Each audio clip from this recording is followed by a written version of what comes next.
So when we meet Tom, Yeah. he has this new life. Yeah, great life. Describe his relationship with his ex-wife, Rachel. He's essentially being stalked by his ex-wife, Rachel, and trying to begin a new life with his current wife. That being said, you know, he has mentally and physically abused his ex-wife prior, and basically done that horrible thing of gaslighting her and putting it on her. It's one of the things that I think is interesting about the character, in that he sees himself as this victim of women in general, sort of in capital letters. You know, like his ex-wife is you know, sort of showing up at unwanted times. His current wife is sort of the shell of a woman who he can kind of control.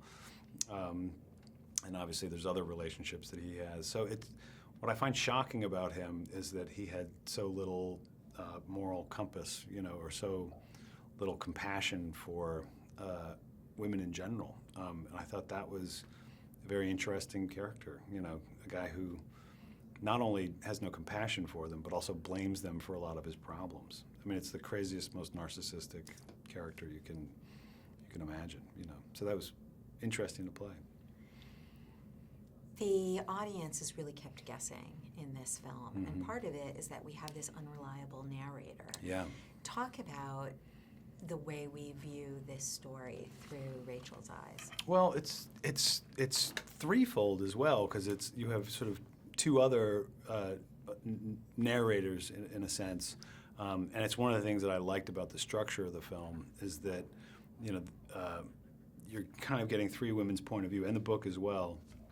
And then when you build in addiction or blackouts, you have these massive gaps and lapses where essentially anyone can implant on that person what actually happened that night. So it could be me, it could be the detective, it could be, you know, Allison Janney's character, or it could be, you know, anyone. And it's not only an unreliable narrator, it's an unlikable narrator as well, to a certain extent, even though she's a sort of a tragic figure. So I just loved that way of dealing the deck. You know, it's not a straight narrative with a beginning, a middle, and an end.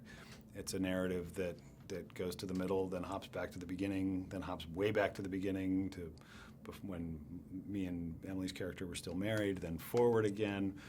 And then within that, these sort of bouts of drinking that, you know, as she sort of begins to sort of twirl down the drain, trying to get clarity around this event that takes place.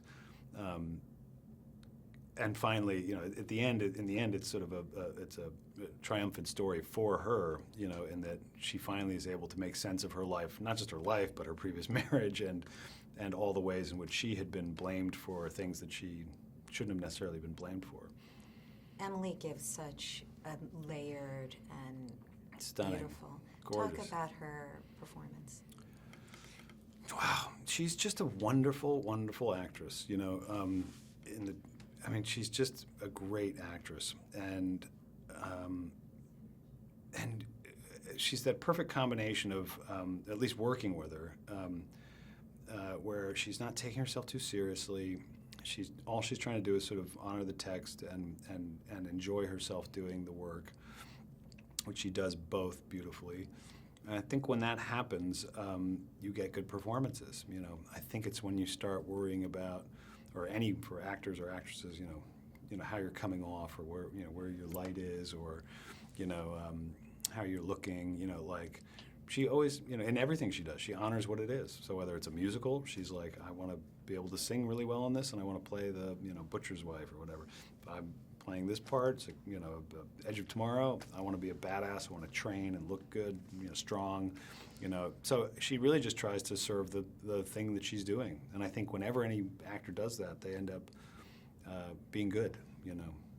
Thank you so much. Thank you. Take care.